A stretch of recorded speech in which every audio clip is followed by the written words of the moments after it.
একটা দুটো বলি, আমার সব কিছু মনে থাকবে না, আপনাদের মতো স্মরণশক্তি আমার অত ভালো না।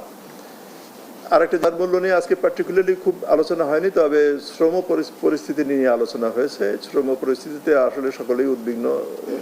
আমাদের বিভিন্ন পয়েন্টে দেখা গেছে যে কতগুলি গলার কাটার মতো কিছু সংস্থা বা প্রতিষ্ঠান বা কোম্পানি রয়ে গেছে, যাদের কারণে অন্যরাও ক্ষতিগ্রস্ত হচ্ছে। তাদের আশেপাশের যেগুলি ভালোভাবে রান করার মতো কোম্পানি, তারাও দেখা যাচ্ছে এফেক্টেড হচ্ছে। এই সবগুলি নিয়ে কথা হয়েছে।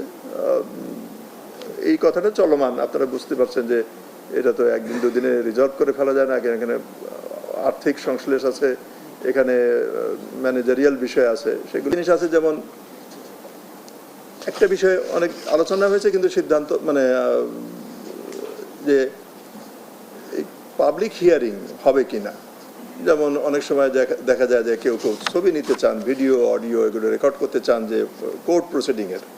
তো সেটা একটা অভিনবত্ব বা আমরা একটা মডার্ন হয়েছি, প্রোগ্রেসিভ হয়েছি, এটা আলাপ আলোচনা হয়েছে যে আমরা কোর্টের ডিসক্রিপশনে ছেড়ে দিতে পারি।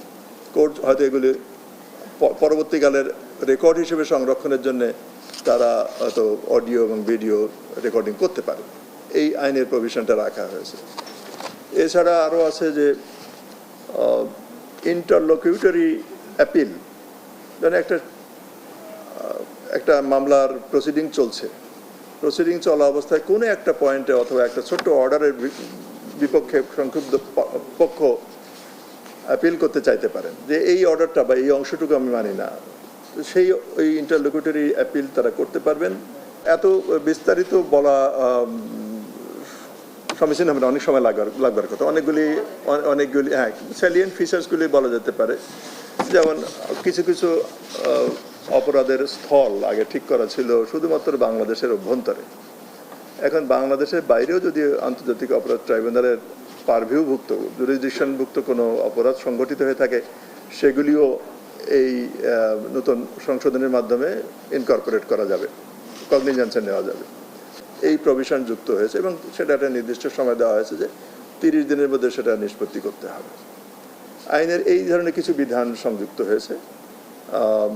আমার সামনে যদি এটা থাকতো বা আর একটু বেশি সময় ধরে আমি এখানে কথা বলতে পারতাম, তাহলে হয়তো আলোচনা, হ্যাঁ এটা টেবিলে ছিল, ওই বিষয়টা টেবিলে ছিল, কিন্তু সেই বিষয়ে কি আলোচনা হয়েছে আমার মনে হয় আপনারা আরও বিস্তারিত না শুনলে তৃপ্ত হবেন না।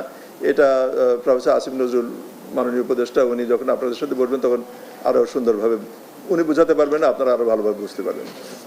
প্রফেসর আসিফ নজরুল আজকে হয়তো আপনাদের সাথে এই বিষয়ে আরও বিস্তারিতভাবে কথা বলতে পারবেন। অন্তত 20টা সেকশনের সংশোধনী আছে।